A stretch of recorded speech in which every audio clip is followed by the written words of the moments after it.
तो hello guys, good evening to all of you. I hope you all are good. तो आज हम लोग बहुत इंपॉर्टेंट टॉपिक कवर करने वाले हैं। आज हम बात करेंगे डिफरेंट फॉर्म्स ऑफ प्रेफरेंसेस, जिसमें हम लोग कुछ यूटिलिटी फंक्शंस की बात करेंगे। उनमें हम लोग उनका डायग्राम भी बनाएंगे, यानी इंडिफरेंस कर्व की बात कर रहा हूं मैं। उसका शेप क्या है, उसका शेप क्यों वैसा है, वो सब कुछ आज हम लोग अपने क्लास में डिस्कस करेंगे। ये हमारी माइक्रो इकोनॉमिक्स का एक इम्पॉर्टेंट पोर्शन होता है, जिसे काफ़ी लोग इग्नोर कर देते हैं पढ़ते हुए, फिर आगे चल के उन्हें डिफ़िकल्टी होती है। तो सब कुछ हम लोग अभी से स्ट्रॉन्ग करके रखेंगे। तो सबसे पहले जो प्रेफ़रेंस हम लोग यहाँ पे लिखेंगे, so first preference is the well behaved. First preference is well behaved. अब देखिए, वेल बिहेव्ड प्रेफ़रेंस का मीनिंग क्या होता है?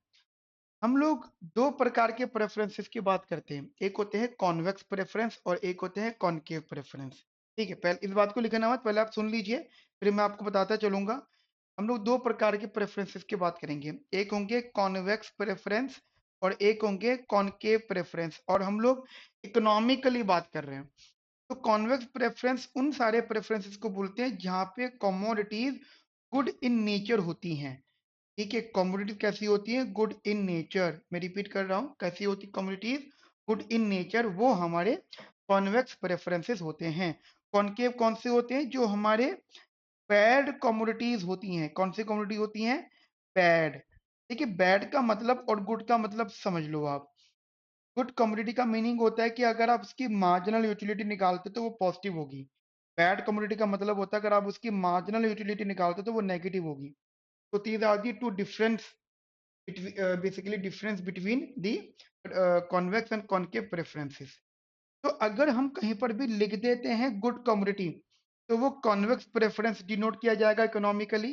कहीं पर भी हम लोग लिख देते हैं बैड कमोडिटी, तो वो कॉनकेव प्रेफरेंस कंसिडर किया जाएगा कहीं पर भी। समझ में आ गई मेरी बातें? तो इस बात को कहीं पर टॉप पे लिख लेना, सिर्फ ये दोनों बातें, कॉनकेव एंड कॉन्वेक्स। क्लियर है? चलिए, कहीं पर टॉप पे लिख लेना इस बात को, सो दैट आप इजीली समझ पाओ चीजों को। And after that well behave. देखिए, well behave again good communities की बात करता है। तो वेल बिहेव्ड है तो कॉन्वेक्स प्रेफरेंस बोलेंगे हम लोग इसे। Convex preference. कॉन्वेक्स प्रेफरेंस की खास बात क्या होती है कि इसको जितना आप इस्तेमाल करोगे, इससे मिलने वाली यूटिलिटी इंक्रीज करेगी आप लोगों के लिए। अब अगर मैं स्टेटमेंट फॉर्मेट पे बात करूं, जैसे हम लोग टू गुड्स की बात करते हैं, x1 एंड x2, तो लिखने का तरीका क्या होगा? बिल्कुल बेसिक्स लेवल पे। It is written as x1 to the power alpha, x2 to the power beta. यहाँ पे आपकी जो x1 है वो पॉजिटिव है, x2 है वो पॉजिटिव है, और जो अल्फा बीटा है वो भी आपके स्ट्रिक्टली पॉजिटिव है, so that your utility of that is also strictly positive. Because if you consume any one zero, मतलब आपने बोला कि सर अगर मैं x1 को जीरो कर दूं और x2 को पॉजिटिव लूं, या x2 को जीरो कर दूं, x1 को पॉजिटिव लूं, तो दोनों सिचुएशन में आपकी यूटिलिटी जीरो हो जाएगी। और अगर आप कोई भी गुड कमोडिटी कंज्यूम कर रहे हो तो आपकी यूटिलिटी जीरो नहीं होनी चाहिए। इफ यू कंज्यूमिंग योर पसंदीदा गुड, आपको जो पसंद है उसको गुड को कंज्यूम कर रहे हो आप, तो यूटिलिटी जीरो करने के लिए थोड़ी कंज्यूम कर रहे हो। समझ में आ रही है मेरी बातें? क्या कहना चाहता हूँ इधर? चीज़ों को आप लोग यहाँ पे क्लियरली अपने माइंड में रखिएगा। तो जब हम इस प्रेफ़रेंस की बात करते हैं, तो स्टैंडर्ड फॉर्मेट पे अभी बेसिक से बात करते हैं। तो ऐसा कर लेते हैं, जैसे हम इसको नाम लेते, अब इसको हम नाम ले लेते हैं। जैसे अल्फ़ा, बीटा को बोल देते हैं हम लोग यहाँ पे लिखने के पॉइंट ऑफ व्यू से 1-1, तो दोनों को 1-1 बोल देते हैं हम। तो यूटिलिटी हो गई आपकी x1 टू x1 और x2। और यूटिलिटी को किसी कांस्टेंट वैल्यू के बराबर मान लेते हैं। मान लीजिए हमने u बार बोल दिया, तो x1 की वैल्यू हो गई u बार अपॉन में x2, ऐसे कुछ हो जाएगी। अब मुझे एक बात बताओ, x1 और x2, जैसे मैंने यहाँ पे डायग्राम बनाया, let us suppose if you draw the diagram, ये हो गया x1, ये हो गया यहाँ पे x2। ठीक है बेटा? अब यहाँ पे x1 x2 ऑब्वियस सी बात है इनवर्सली रिलेटेड दिख रहा है। यस, अगर if you increase the x2 then x1 decrease, और अगर x2 बढ़ाते हो तो x1 डिक्रीज करेगा। इनवर्स है, लेकिन लीनियरली इनवर्स है या नॉन लीनियरली इनवर्स है? ये नॉन लीनियर इनवर्स है, क्योंकि ये डिनोमिनेटर में पावर है। इसका जो डायग्राम बनेगा ये ऐसा बनेगा। तो ये जो आईसी बना है ये कॉन्वेक्स आईसी बना है। कैसा बना है? कॉन्वेक्स। क्योंकि ये कर्वेचर फॉर्म में तो आप यहाँ पे स्ट्रिक्टली वर्ड लगा सकते हो। अब ये जब आप मैथमेटिकल नॉलेज लोगे दोस्तों, when you study the mathematical knowledge with me, तो आप वहाँ पे यही सीखोगे कि स्ट्रिक्टली वर्ड जो लगता है, strictly that is strictly convex, वो तब लगता है स्ट्रिक्टली वर्ड जब आप मैथमेटिकली कर्वेचर बताते हो। मान लीजिए स्ट्रेट लाइन होता और डाउनवर्ड होता तो ये कॉन्वेक्स होता, लेकिन ये डाउनवर्ड तो है बट स्ट्रेट लाइन नहीं है, तो स्ट्रिक्टली होगा। क्लियर है मेरी बात? अच्छा, हम लोगों को पता है कि what ever the quantity you consume, तो जैसे मान लीजिए एग्जांपल में दे रहा हूँ, आप यहाँ पे 10 कंज्यूम कर रहे थे, फिर आपको ये बढ़ानी चाहिए, आपको बढ़ानी थी 20, तो आपको मजबूरन इसको कम करना पड़ेगा। आप यहाँ पॉइंट से इस पॉइंट पर आ रहे हो, तो जब आप इस दोनों, मतलब अगर पॉइंट चेंज कर रहे हो, तो आपका यहाँ का जो स्लोप है, मतलब ये स्लोप, तो ये स्लोप 1 गिना जाएगा और ये वाला स्लोप 2 गिना जाएगा। तो these are the two slopes. ठीक है। मेन कंसर्न मेरा यहाँ पे ये है कि क्योंकि मैंने ये कंफर्म कर दिया है कि x1 and x2 are good communities,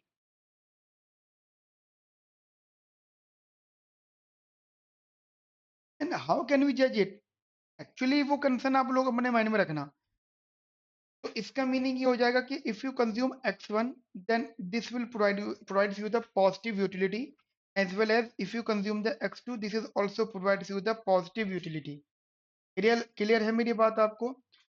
अच्छा, एक चीज, दूसरी चीज यहाँ पे ये होती है दैट व्हाट, जो भी आप आईसी बना रहे हो, एक दो तीन जितने भी आईसी बना रहे हो, this is basically inversely sloped. ठीक है। ये इनवर्स स्लोप्ड बोलोगे इसे या नेगेटिवली स्लोप्ड बोलोगे? You can also known as the downward sloping. ठीक है, आप इसे डाउनवर्ड स्लोपिंग भी कह सकते हो। क्लियर है मेरी बात? You can also give the name the downward sloping. अच्छा, हम लोगों का एक अंडरस्टैंडिंग है, जैसे मैंने बोला यूटिलिटी x1 x2 है। इंटरेस्टिंग पॉइंट ये है कि if you increase the x1 then your utility will also increase, or if you increase the x2 your utility will also increase because the marginal utility is positive। अगर ऐसा होता है तो इसको आप नाम दोगे दैट मोनोटोनिक,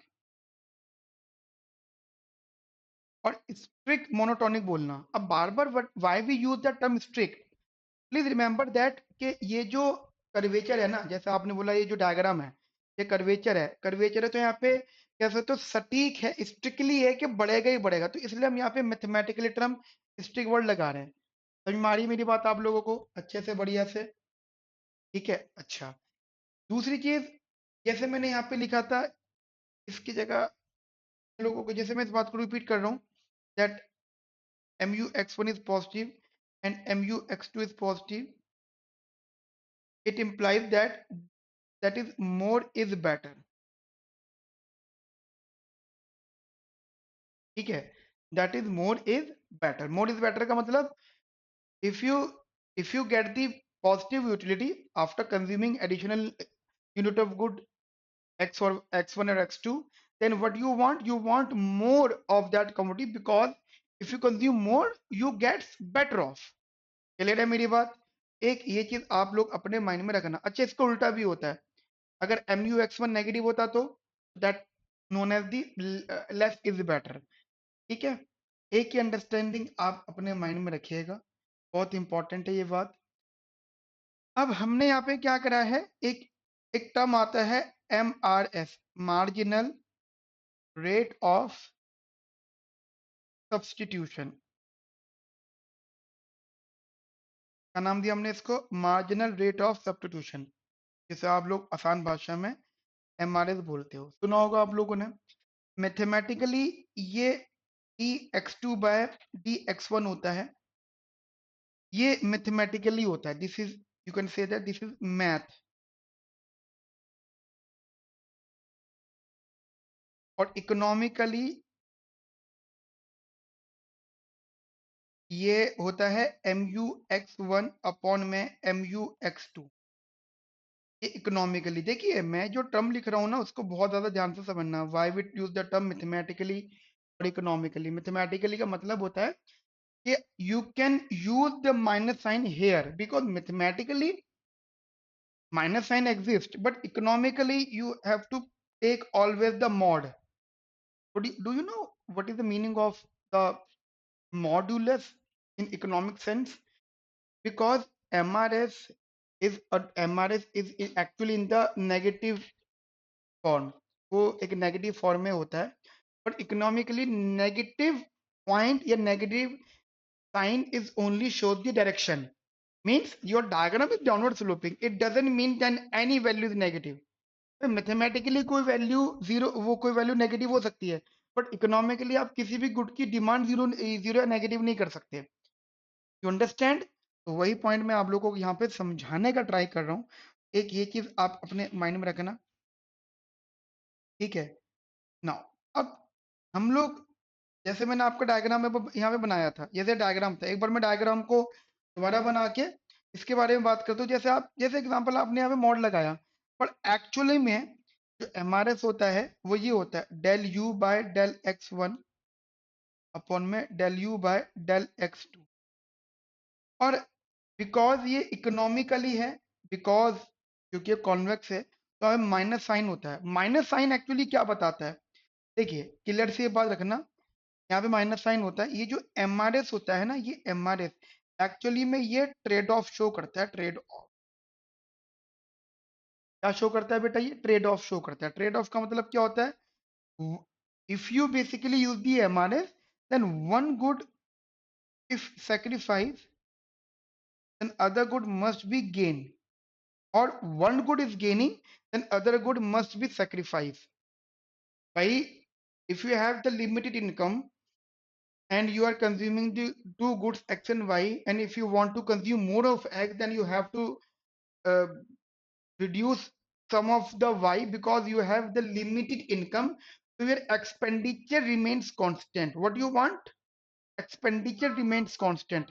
तो x के प्राइस अगर बढ़ते हैं तो उस पर खर्चा बढ़ेगा, तो मजबूरन अगर आप उसे कम कर रहे हो तो आप बाकी खर्चा y पे करोगे। क्लियर? तो ये चीज आप लोग ध्यान रखना, सैक्रिफाइस और गेन वाला कंसेप्ट यहाँ पे इंक्लूड होता है।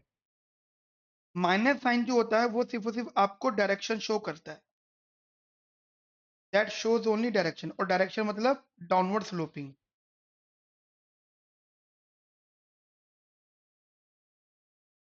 डायरेक्शन मतलब डाउनवर्ड स्लोपिंग। डायरेक्शन मतलब डाउनवर्ड स्लोपिंग। मुझे बताइए मेरी बात आपको यहाँ तक अच्छे से क्लियर हुई बच्चा? बढ़िया से, बिंदास से। तो इसको यहाँ तक आप लोग अच्छे से रखना। अच्छा, अब थोड़ा सा क्लियर कर देता हूँ। इकोनॉमिकल हम इसे डाउनवर्ड स्लोपिंग बोलने के साथ साथ एक नाम देंगे, डिमिनिशिंग एमआरएस। डिमिनिशिंग एमआरएस मतलब वही चीज बोलेगा कि यू आर, मतलब if you want to get one more thing, then you have to give up another thing. ठीक है? So that's why you can say that, so that's the reason,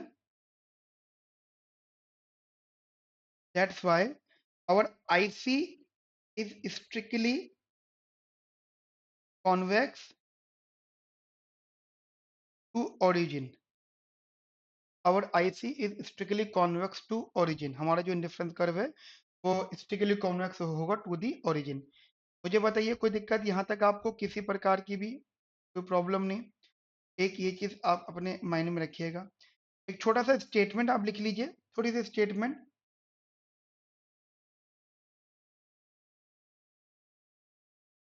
लिखिएगा। यहाँ तक समझ में आ गई बातें? चलिए लिखिएगा, well behave preference is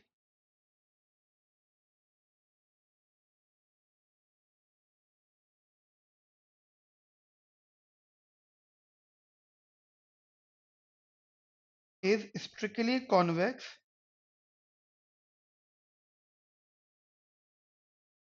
to origin. ठीक है? तो लिखिएगा origin, because average is preferred, over extreme. It means that,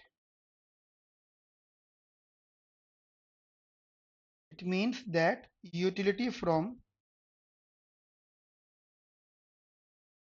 that utility from any bundle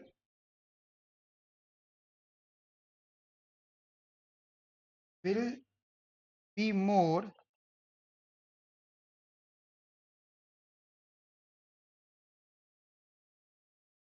as compared to compared to utility from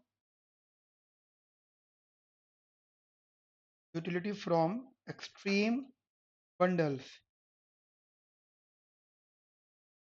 Utility from extreme bundles. It also implies that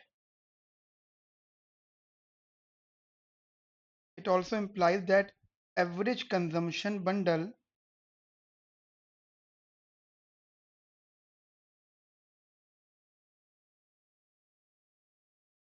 will lie on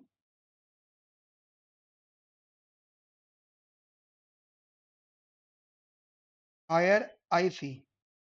Will lie on higher IC.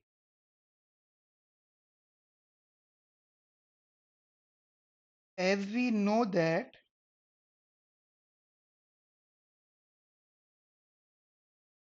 well-behaved preference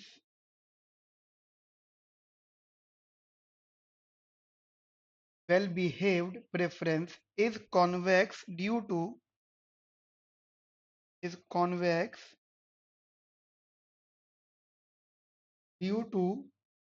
diminishing MRS.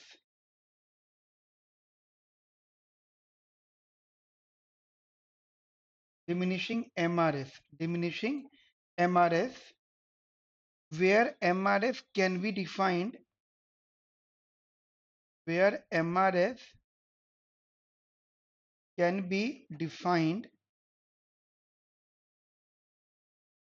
can be defined as amount of good amount of good to that consumer is willing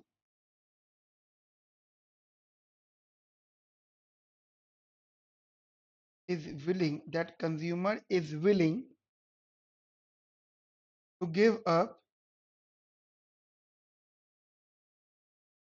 give up in order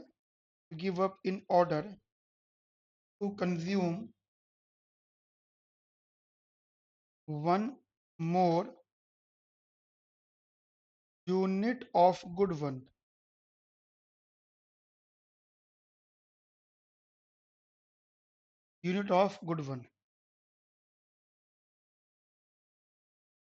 Here the concept is law of diminishing marginal utility. Law of diminishing marginal utility. Clear है मेरी बात आपको? Law of diminishing marginal utility.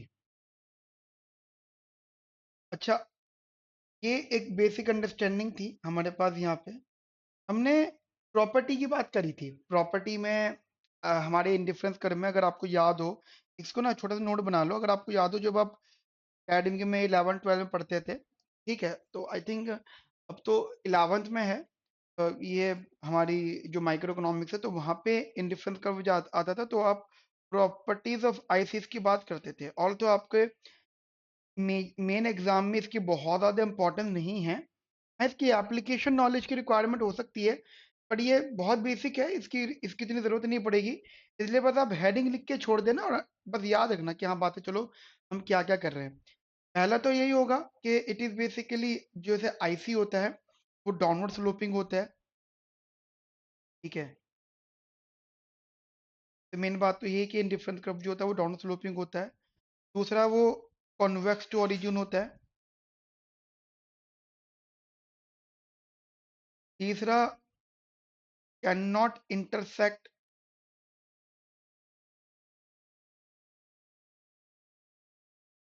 मतलब two ICs can not intersect with each other, ये होता है।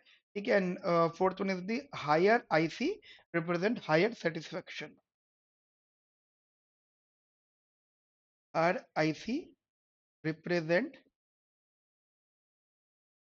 Higher satisfaction.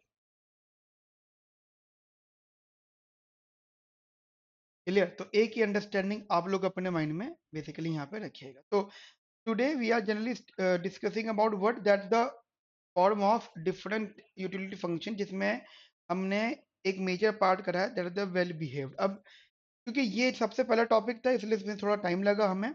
अब next हम लोग डिस्कस करेंगे अपनी क्लास में परफेक्ट सब्स्टिट्यूट, ठीक है, फिर परफेक्ट कॉम्प्लीमेंट, उसके बाद में जो डिफरेंट डिफरेंट पार्ट्स के होते हैं जिसमें कॉर्ड भी आएगा, ठीक है, कोदाई लीनियर प्रेफरेंस भी आएगा। तो लेंथी प्रोसेस है ये वाला, लेकिन हाँ जो नॉलेज आप अभी सीख जाओगे फिर वो नॉलेज आपकी आगे यूज होंगी। ठीक है।